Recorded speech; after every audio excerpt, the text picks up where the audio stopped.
So today we'll start the topic of transfer of heat. Transfer of heat, basically heat को हमने क्या पढ़ा था? Heat is energy which shifts from one body to another due to temperature difference. कि अगर दो systems के बीच में temperature difference है, तो एक body से दूसरी body में, एक system से दूसरे system में जो energy जाएगी, that is heat energy. Body में जाके it changes into internal energy. तो मोड ऑफ हीट ट्रांसफर हमने पढ़ना है कि हीट एनर्जी ट्रांसफर तो हमें पता है it's happens whenever there is a temperature difference. तो मोड ऑफ हीट ट्रांसफर की अगर हम बात करें तो heat energy can be transferred from one system to another in three veg.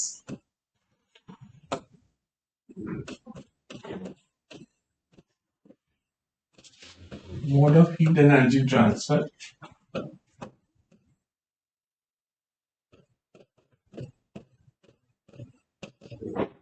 तीन वेज लेते हैं. Conduction,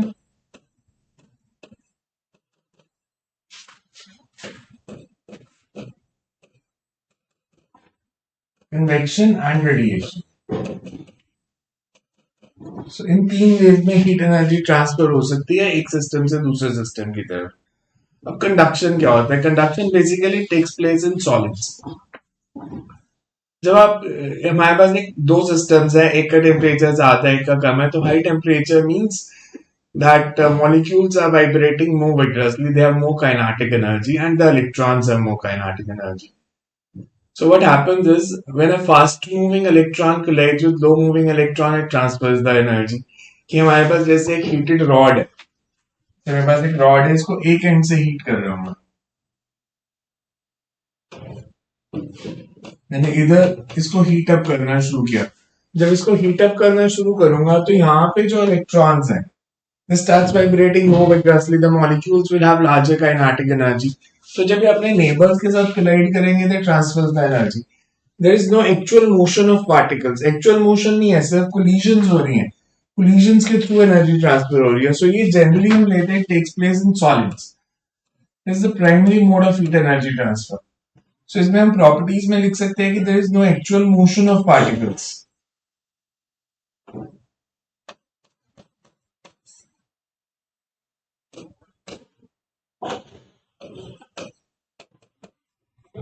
No actual motion of particles.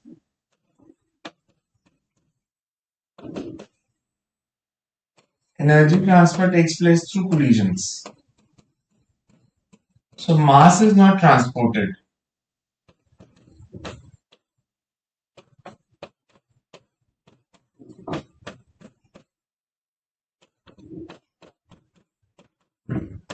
So energy transfer takes place through the collision process. Collisions where energy transfer हो रही है, and it's a slow phenomenon. Slowly the energy is transferred unless steady state is reached. The whole of the rod will have some variation with temperature, but पूरी rod में हर end का temperature same हो जाएगा धीरे धीरे. This takes place mainly in fluids. अब फर्क क्या था? Conduction में there is no actual motion of particles. Convection में there is actual motion of particles. And this takes place generally due to the gravity.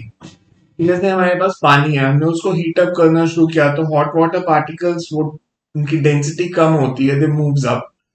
Colder particles की density ज्यादा है, they moves down. So there is actual motion of particle. की geyser में जैसे हम पानी को हीट अप करते हैं तो जो जो वाटर मॉलिक्यूल्स हीट अप होते जाएंगे वो ऊपर चले जाएंगे, कोल्डर पार्टिकल्स नीचे आ जाएंगे. So there is actual motion of particles, and this takes place due to gravity or difference in density. We say actual motion of particles is there.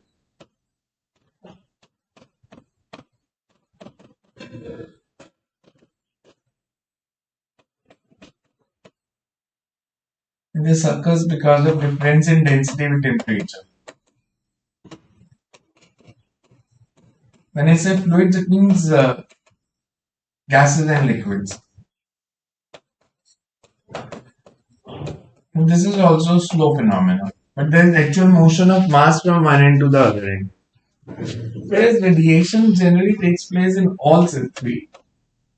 It's possible in solid, liquids, gases, and it does not require even a medium. This is possible without medium also. अगर हमारे पास medium नहीं है तो भी radiation के through होती है. सन से अर्थ तक जो लाइट आ रही है, हीट आ रही है, that is through radiation. So these are EM waves. Electric and magnetic field is associated with it. Travels with speed of light, and it's a fast phenomenon.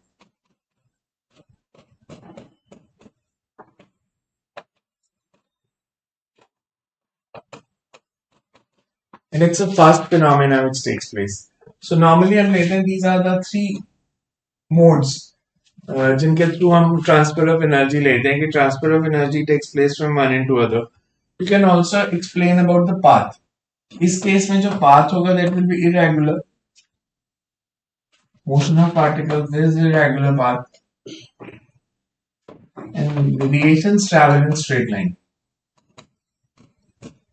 So these are the three modes. So तीनों में फर्क पता चला. Conduction में there is no actual motion of particles. आप एक and को rod के हीट अप करते हो मेटालिक रॉड को, उसके electrons they starts vibrating more vigorously, molecules will have more energy. So when they collide with neighbors they transfer energy. फिर उनकी एनर्जी बढ़ेगी, they collide with their neighbors. So slowly energy is transported across the rod. तो जो and एक and आपने हाथ में पकड़ा हुआ था इसका टेम्परेचर ज्यादा है, धीरे धीरे दूसरे एंड का टेम्परेचर भी बढ़ना शुरू हो जाएगा unless a steady state is reached और till some steady state is reached. Convection में एक्चुअल मोशन हो रही है तो ग्रेविटी नहीं है तो कन्वेक्शन नहीं होगी बिकॉज डिफरेंस इन डेंसिटी के कारण है. तो जो पार्टिकल हॉट हीट अप हो रहे हैं वो ऊपर जा रहे हैं, जो कोल्डर पार्टिकल्स हैं वो नीचे आ रहे हैं. जैसे रेफ्रिजरेटर में freezer is at the top, तो फ्रीजर के आसपास की एयर को अगर आप कूल कर दोगे वो नीचे आ जाएगा, नीचे से हॉट एयर ऊपर चली जाएगी. या वेंटिलेटर्स रोशनदान जो है छत के पास बनते थे बिकॉज जो हॉट एयर पार्टिकल्स हैं वो they move up and ventilator से colder particle moves down. Radiation में it's infrared rays, infrared radiation के थ्रू एनर्जी ट्रांसफर हो रही है. सो बेसिकली तीनों हीट एनर्जी ट्रांसफर के मोड है बट तीनों का प्रोसेस अलग अलग है. एक में एक्चुअल मोशन है, एक में एक्चुअल मोशन नहीं है. सो हमने तीनों को डिटेल में पढ़ना है. First is conduction. अगर हम कंडक्शन की बात करें,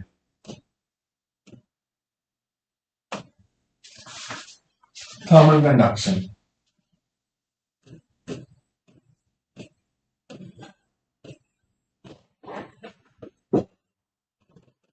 लाइक मेरे पास एक अगर मान लो कंटेनर है कोई, इसके दो एंड्स हैं, रॉड है जिसके दो एंड्स डिफरेंट टेम्परेचर है.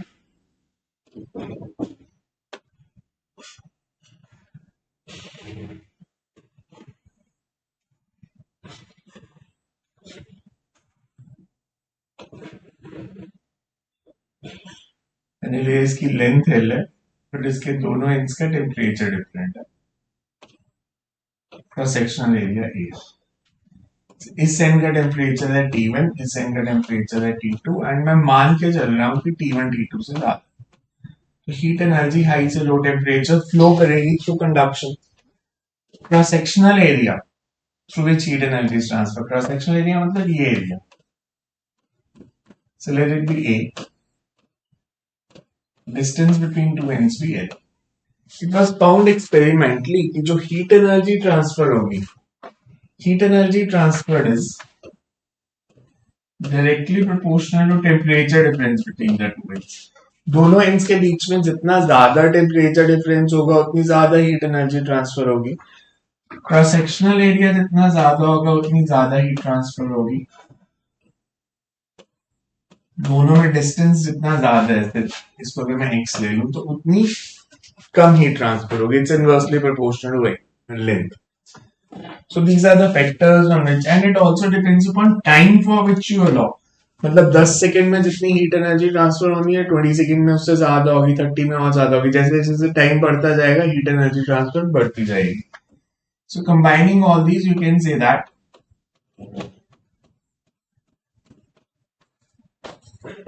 or you can write as constant of proportionality को अगर हम k लें, you can say q is equals to negative sign signifies that heat energy flows from high to low temperature, increasing temperature की तरफ flow कर रही है. और डिफरेंशियल फॉर्म लिखोगे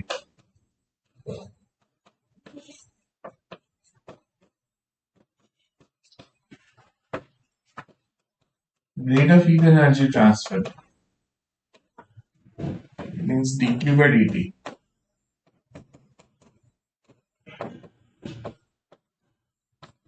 dt by dx is called temperature gradient. तो ये हमारे पास फॉर्मूला बना कि किस रेट पे हीट एनर्जी ट्रांसफर हो सकती है. dt by dx is called temperature gradient of the conductor. Thermal conduction में हम लेते हैं कि एनर्जी ट्रांसफर कोलिजन्स के थ्रू हो रही है. कोलिजन्स के थ्रू हो रही है, but it's mainly electrons which are participating. ये इलेक्ट्रॉन्स के थ्रू जो कोलिजन्स होती है, हम लिखते हैं मॉलिक्यूल्स एंड इलेक्ट्रॉन्स दोनों है. मॉलिक्यूल्स वाइब्रेट कर रहे हैं, नेबर्स के साथ कोलाइड करेंगे, कोलिजन होगी, एंड इलेक्ट्रॉन्स की भी एनर्जी बढ़ेगी तो वो कोलाइड करेंगे. सो दोनों के कारण है. अब स्टेडी स्टेट ऑफ रॉड की अगर हम बात करें, हम कहते हैं कि स्टेडी स्टेट आ जाती है थोड़ी देर के बाद. स्टेडी स्टेट का मतलब है कि मैंने एक कंडक्टर को हीट अप करना शुरू किया एक एंड से, थोड़े टाइम के बाद उसका जो टेम्परेचर है वो टाइम पे डिपेंडेंट नहीं रहता. तो इसको हम बोल देते हैं स्टेडी स्टेट आ गई. It's not a function of time कि किसी भी इंस्टेंट में उसका टेम्परेचर कांस्टेंट है. ऐसा कैसे हो सकता है? बिकॉज हमारे पास अगर रॉड है, इधर से हीट आ रही है, इधर से जा रही है, मैंने स्मॉल पोर्शन लिया, इसने हीटेड एंड से हीट ली और दूसरी तरफ रिलीज कर दी. तो जितनी हीट अगर वो रिसीव करेगा उतनी लूज भी कर देगा, तो उसका टेम्परेचर कांस्टेंट हो जाता है. हम कह देते हैं कि स्टेडी स्टेट आ गई है. और नॉन स्टेडी स्टेट में होता है कि अभी रॉड का टेम्परेचर वेरी कर रहा है डिफरेंट पार्ट्स का. नॉन स्टेडी स्टेट में temperature is a function of time, time के साथ ये वेरी करेगा. तो अगर नॉन स्टेडी स्टेट है तो temperature varies as a function of time, और अगर स्टेडी स्टेट है तो temperature will not vary as a function of time. K को हम लेते हैं, के टेम्परेचर डिपेंडेंट होता है. के को हम बोलते हैं coefficient of thermal conductivity. Coefficient of thermal conduction है thermal conductivity.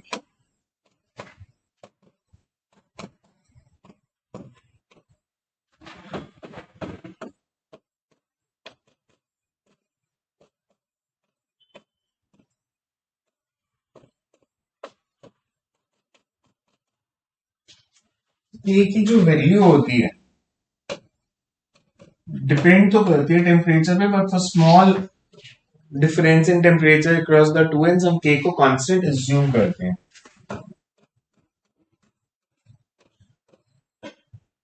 Otherwise, we say it depends upon nature of material.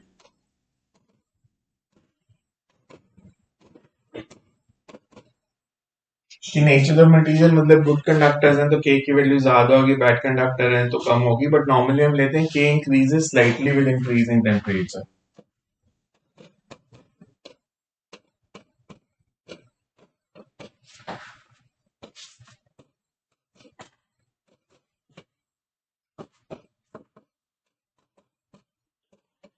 के increases slightly with increase in temperature. Otherwise हम जनरली पूरे चैप्टर में इसको कांस्टेंट ही लेंगे, अदरवाइज स्टेटेड नहीं है. अगर परफेक्ट कंडक्टर है अगर, तो के की वैल्यू इन्फिनिटी और इंसुलेटर के लिए 0.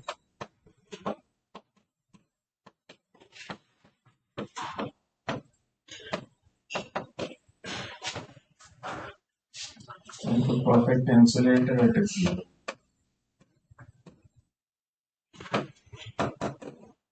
परफेक्ट इंसुलेटर है तो के की वैल्यू जो है इट विल बी 0. अब इसके न्यूमेरिकल सॉल्व करने के लिए हम एक टर्म यूज करते हैं जिसको हम बोलते हैं thermal resistance. Thermal resistance is similar to resistance, और सारा कंसेप्ट इलेक्ट्रिकल एनालॉगस आप ले सकते हो. इलेक्ट्रिसिटी में आपने ओम्स लॉ में पढ़ा था कि अगर पोटेंशियल डिफरेंस है तो करंट फ्लो करेगी, और ratio of potential difference to current को आपने रेजिस्टेंस कहा था कि V is equal to IR. तो R is ratio of potential difference to current. उधर था पोटेंशियल डिफरेंस के कारण चार्ज फ्लो कर रहा है, इधर टेम्परेचर डिफरेंस के कारण हीट फ्लो कर रही है. तो temperature difference upon rate of flow of heat is thermal resistance. जैसे पहले था potential difference upon rate of flow of charge, तो चार्ज की जगह हीट आ गया, पोटेंशियल डिफरेंस की जगह टेम्परेचर डिफरेंस आ गया. तो जो इनकी रेशियो होगी temperature difference upon rate of flow of heat, उसको हम बोलते हैं thermal resistance.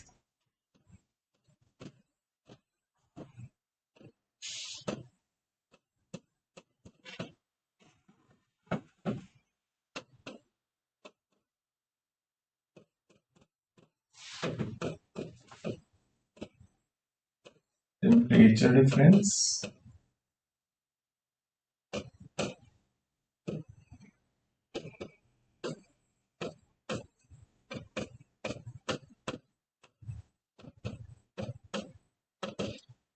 means you can say it's T2 minus T1 and T1 minus T2 upon rate of flow of heat. So this is x upon Ka. इसको मैंने analogous to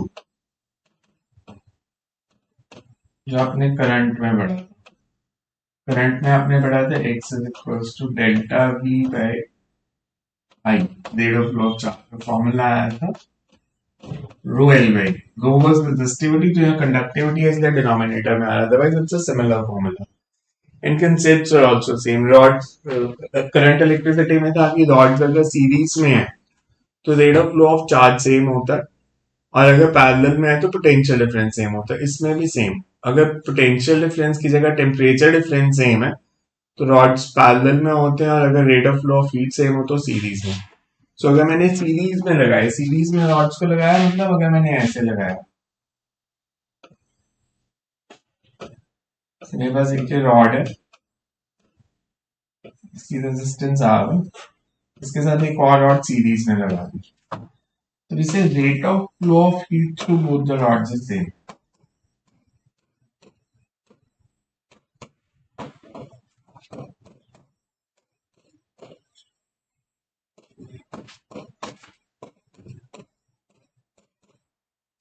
Rate of flow of heat through both rods is same.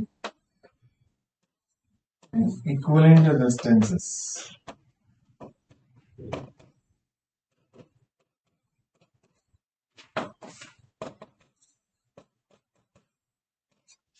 R1 plus R2. Parallel में अगर हम लगाएंगे, मतलब एक rod ये दो एंड्स हैं हमारे, दूसरी रॉड ये, हमने इनको पैरेलल में लगा, इसकी रेजिस्टेंस R1 R2, इससे इनका टेम्परेचर T1 है, इसका T2 है.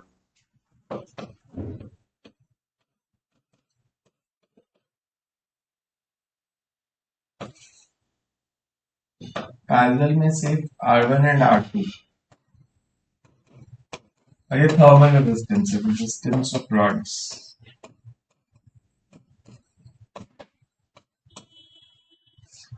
are in parallel.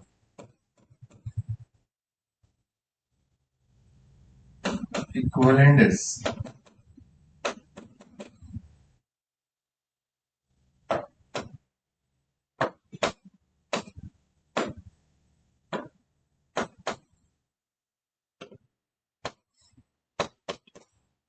R1 R2 upon R1.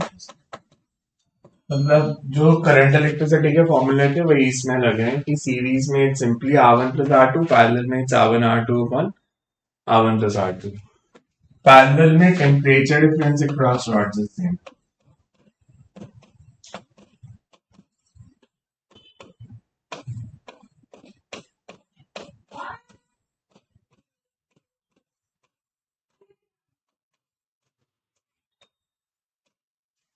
Temperature difference across parallel conductors is same.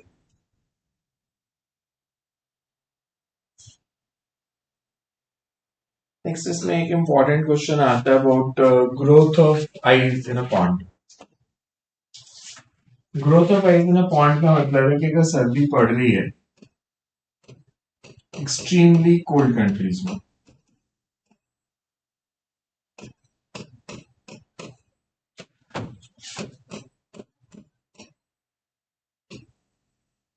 मान लो मेरे पास देखिए लेक है या पॉन्ड है, इसकी एक टॉप लेयर फ्रीज कर दी है, बाहर का टेम्परेचर है -θ°C, 0 से कम है, और ये लेयर फ्रीज कर चुकी है, जिसकी थिकनेस x है, क्रॉस सेक्शनल एरिया है, नीचे भी पानी.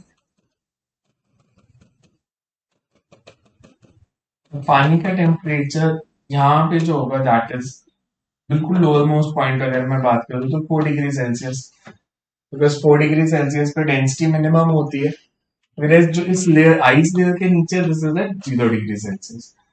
तो ये हाई टेम्परेचर है, बाहर -θ है, हीट लूज करेगा थ्रू दिस आइस. पानी से हीट निकलेगी, पानी से हीट निकलेगी, पानी 0 डिग्री पे है, उस पर हीट निकाली तो वो फ्रीज कर जाएगा. थोड़े टाइम में हम लेंगे कि इसकी थिकनेस जो थी x से बढ़ के x प्लस डी एक्स होगी, मतलब ये थोड़ा सा पार्ट और फ्रीज कर, तो इससे एज वाटर लूजेस हीट,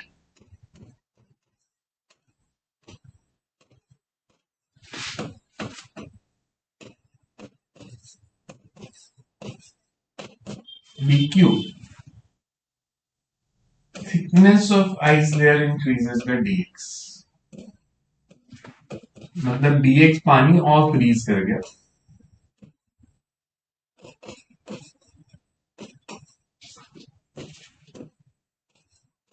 तो कितनी हीट रिमूव करें ताकि dx थिकनेस फ्रीज कर जाए? अगर थिकनेस dx बढ़ी है, क्रॉस सेक्शनल एरिया a है, तो जो वॉल्यूम फ्रीज किया दैट इज adx, और जो मास फ्रीज किया that is volume into density, मतलब इतना मास फ्रीज कर गया, इतना मास फ्रीज किया, तो लेटेंट हीट अगर L है, energy removed is dm into L, that means dq is a rho L dx. There is the heat energy removed, और ये heat remove कैसे हुई? through the process of conduction, और conduction के through और in time dt, तो we can say that dq is equals to temperature difference theta thickness x into dp, इन दोनों को इक्वेट कर दो, बिकॉज हमने के लिया coefficient of thermal conduction of ice, A cross sectional area है, तो heat energy transfer मतलब K A delta T by X into T, negative sign से डायरेक्शन बताता है, सो हमें अगर इन दोनों को इक्वेट करें,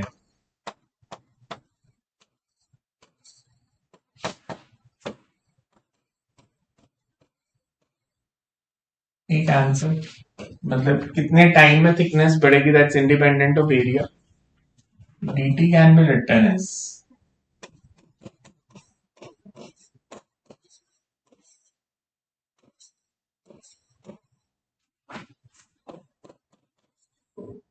time to increase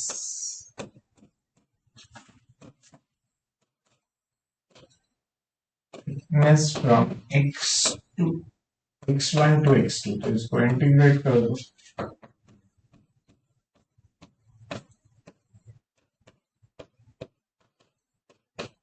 this is the time needed to increase the thickness from x1 to x2. So these are the main formulas जो आपको कंडक्शन में आने चाहिए, और इसके बेस पर फिर you can do the numericals. Like if you do next is, so next is अगर हम numericals करें thermal conduction के, thermal conduction के numericals में देखो, first तो इस तरह के numericals आते हैं, these are analogous to what you do in current electricity. हमें क्या है कि हमारे पास तीन रॉड्स हैं, एल्यूमिनियम, स्टील और कॉपर की, और उनकी कंडक्टिविटी की रेशियो दी है, लाइक कंडक्टिविटी हमारे को दी है इनकी, कॉपर की 400, एल्यूमिनियम की 200 एंड स्टील की 50। तो बेसिकली रेजिस्टेंस जो होती है इट्स इनवर्सली प्रोपोर्शनल टू के। अगर मैं इसकी रेशियो लिखूं,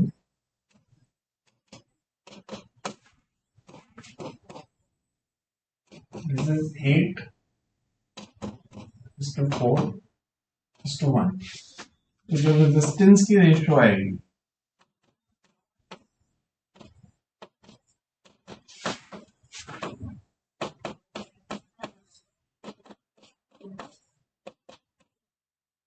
or you can say ये R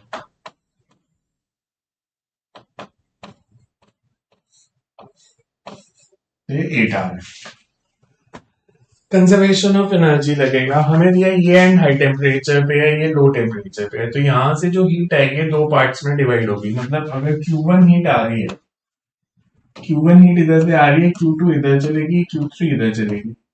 कंसेप्ट हमारे पास है that rate of heat flow is temperature difference upon resistance, तो इधर से 50 minus theta by 8R, theta minus 4/R by 2R, कि इसकी रेजिस्टेंस 2 आ रहा है, ये टेम्परेचर डिफरेंस है थीटा माइनस 12, तो करंट फ्लो हो जाएगी थीटा माइनस 12 बाई 2 आर, ये थीटा माइनस 4 बाय आर। इसको सिर्फ सिंप्लीफाई कर दो, you can say this can be written as 50 minus theta by 8,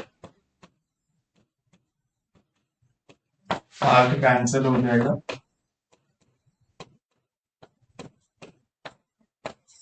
so you get 50 minus theta, 8 theta minus 32 plus 4 theta minus 48. Further simplify करोगे तो this is 13 theta is equals to 130.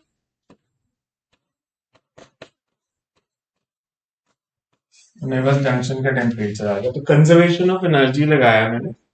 Conservation of energy लगाया कि यहाँ से जो heat आ रही थी ये दो पार्ट्स में स्प्लिट होगी, इधर से Q1 आई, Q2 इधर चलेगी, Q3 इधर चलेगी, तो कंजर्वेशन ऑफ एनर्जी लगा दिया, and you get the answer. Next is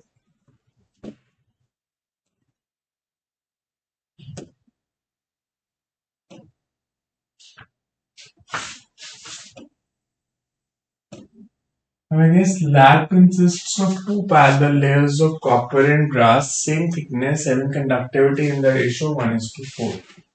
हमारे पास एक स्लैब है, थिकनेस सेम है,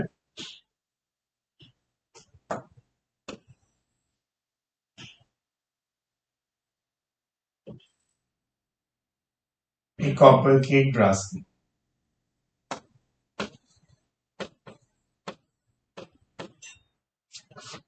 कंडक्टिविटी की रेशियो दी है 1:4, मतलब अगर ये K है तो ये 4K है।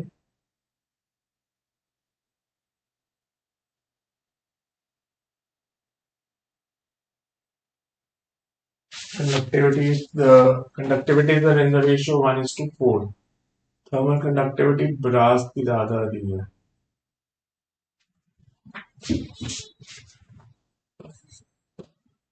इसकी रेजिस्टेंस अगर R होगी, इसकी 4R हो जाएगी। नॉर्मली कॉपर की कंडक्टिविटी ज्यादा होती है। If free surface of brass is at 100 and there are copper is at 0. अब दोनों सीरीज में कनेक्टेड है, हीट तो सेम फ्लो करनी है, तो जो टेम्परेचर डिफरेंस होगा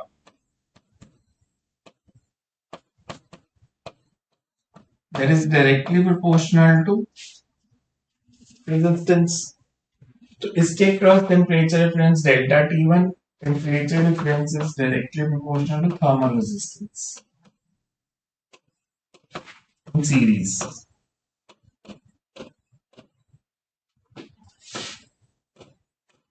मेरे पास ये है delta T1 by delta T2 is -4, और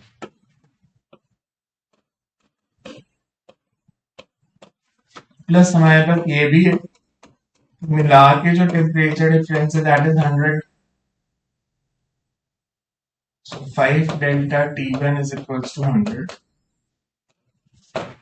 delta T1 is 20, मतलब ब्रास के क्रॉस 20 है, ये 100 है तो दिस विल बी 80, तभी सेटिस्फाई होगी कंडीशन कि ब्रास के cross temperature difference 20 degree Celsius है, तो उसके एक एंड का 100 है, दूसरे एंड का 80 हो जाएगा। सिमिलरली इसके क्रॉस 4 था, तो इसके क्रॉस अगर 80 है तो मतलब दिस शुड बी 20 है, तो ये 80 डिग्री का टेम्परेचर डिफरेंस। तो सिंपल आप कंसेप्ट भी यूज कर रहे हो, in series combination rate of heat flow is same.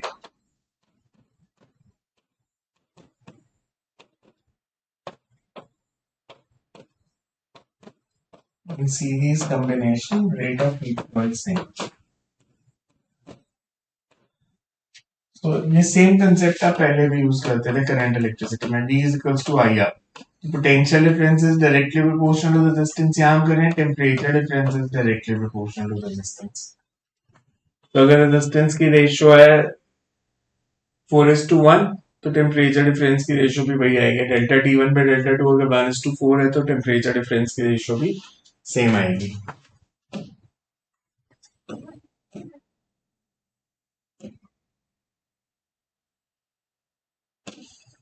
Figure shows cross-section of outer wall of a house built in a hill resort to keep the house insulated from freezing temperature outside. The wall consists of peak wood of thickness L1, ये दिया है हमारे को इसकी thickness L1,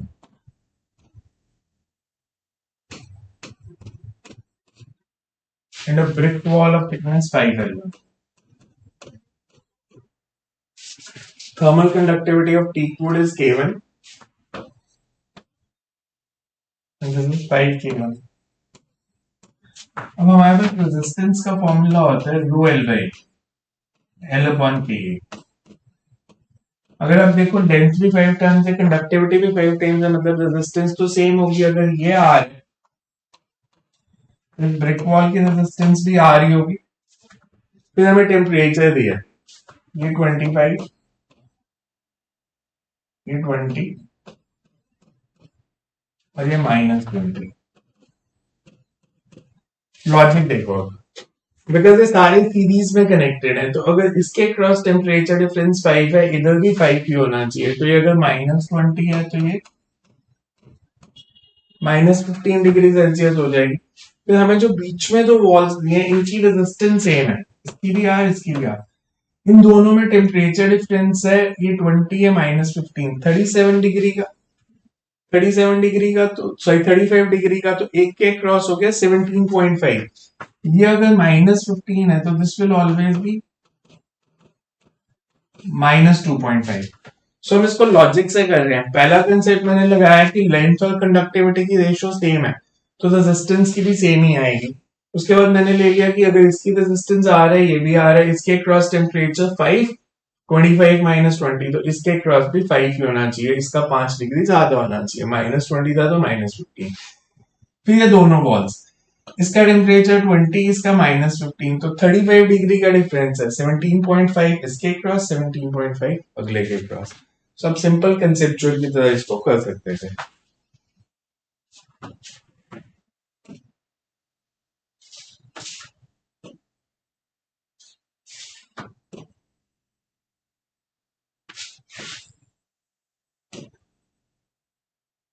Two thin concentric shell are made of copper with radius R1 and R2 having material of thermal conductivity K between them. Inner and outer spheres are maintained at temperature TH and TC by keeping a heater of power P at the center। हमें ऐसे दिया, ये एक sphere, इसका radius R1, inner का temperature TH, outer का temperature TC, centre में power source. Temperature constant तभी रहेगा जितनी हीट ये जनरेट कर रहा है उतनी ये लूज कर दे। तो इसकी टेम्परेचर डिफरेंस हमें पता है, इतनी रेट ऑफ हीट फ्लो कितना होगा, जितनी जनरेट हो रही है उतना ही रेट ऑफ हीट फ्लो होना चाहिए, मतलब dq by dt और p को इक्वल होना चाहिए। This is temperature difference upon thermal resistance. तो मेरे को इसकी रेजिस्टेंस निकालनी है, रेजिस्टेंस निकालनी है तो मैं इसके अंदर एक शेल एज्यूम कर देता हूँ।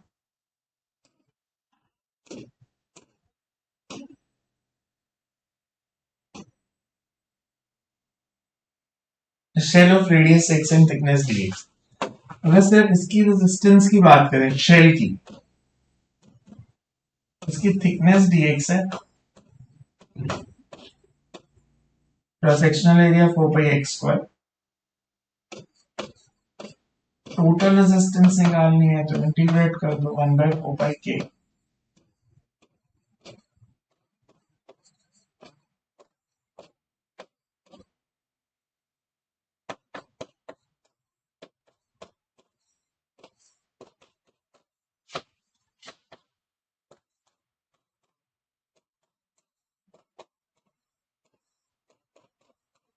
ये हमारे पास रेजिस्टेंस आ गई। इसको यहाँ सब्स्टिट्यूट कर दोगे तो रेट ऑफ हीट फ्लो आ जाएगा, और जितनी हीट फ्लो कर रही है उतनी हीट जनरेट हो रही है, तो टेम्परेचर कांस्टेंट रहेगा।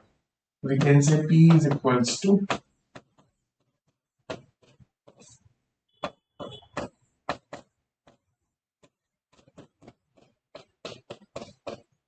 ये वैल्यू हमने निकालनी है।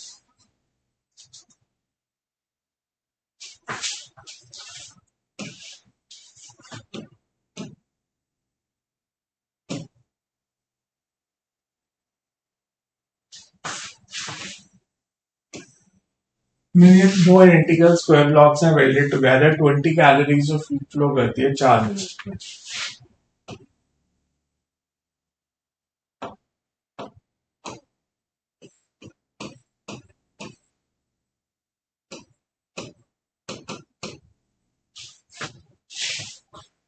हमने बताना है सेम हीट फ्लो इधर कितने टाइम में करेगी। इधर की रेजिस्टेंस आर, टोटल रेजिस्टेंस थी 2R। ये पैरेलल में ये आर तो total resistance is R. Resistance 4 times कम होगी।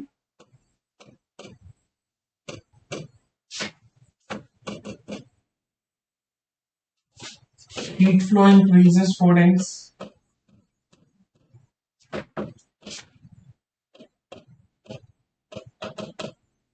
4 टाइम्स ज्यादा हीट फ्लो कर रही है, 4 टाइम्स ज्यादा हीट फ्लो कर रही है तो टाइम 4 टाइम्स कम लगेगा।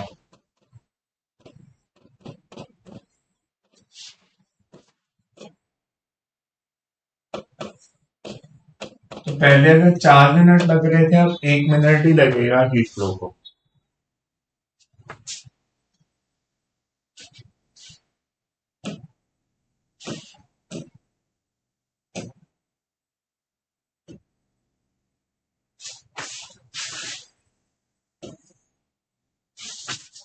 Wall made of 2 layers A and be made of thermal conductivity of different materials. के हमारे पास 2 लेयर्स हैं, सेम अभी जैसे क्वेश्चन किया था।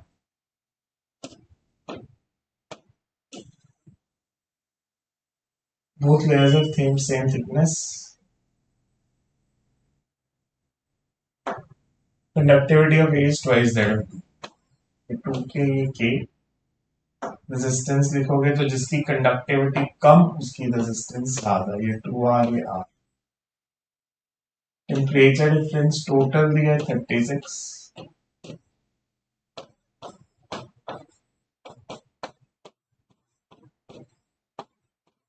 सीरीज में rate of heat flow same है। Temperature difference is proportional to resistance.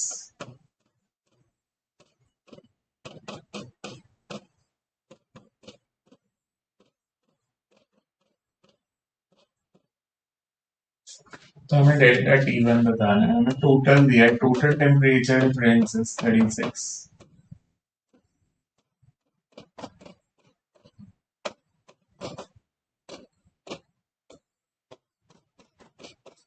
So across first wall it is 12 degree Celsius. अगर फर्स्ट वॉल के क्रॉस निकालोगे तो